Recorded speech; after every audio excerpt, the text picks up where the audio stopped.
Understanding crumb structure, a key concept in baking.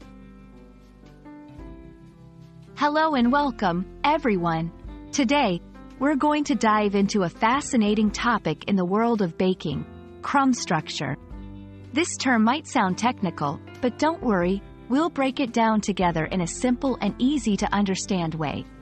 Whether you're a baking enthusiast or just curious about this concept, you're in the right place.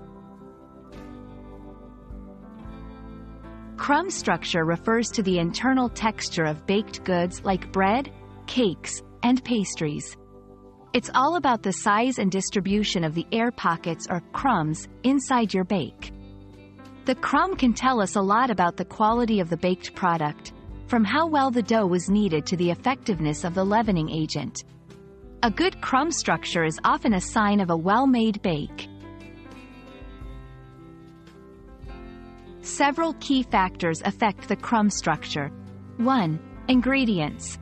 The type of flour, amount of water, and other ingredients can dramatically change the crumb. 2. Mixing and kneading.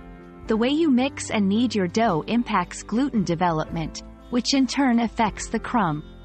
3. Leavening agents.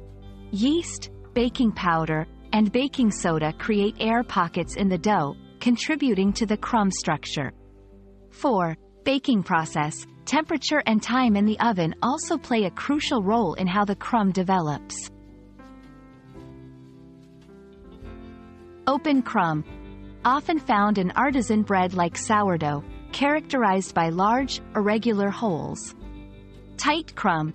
Common in cakes and softer bread, with smaller and more uniform air pockets. Irregular crumb can indicate issues in the mixing or baking process. Consistent mixing. Ensure all ingredients are combined evenly. Proper kneading. Develop the gluten to the right extent. Correct proofing. Allow the dough to rise properly for better air pocket formation. Accurate baking. Follow the recipe's temperature and timing guidelines.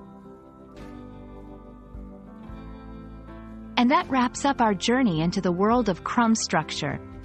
Understanding this concept can greatly improve your baking skills and help you achieve the perfect texture in your baked goods.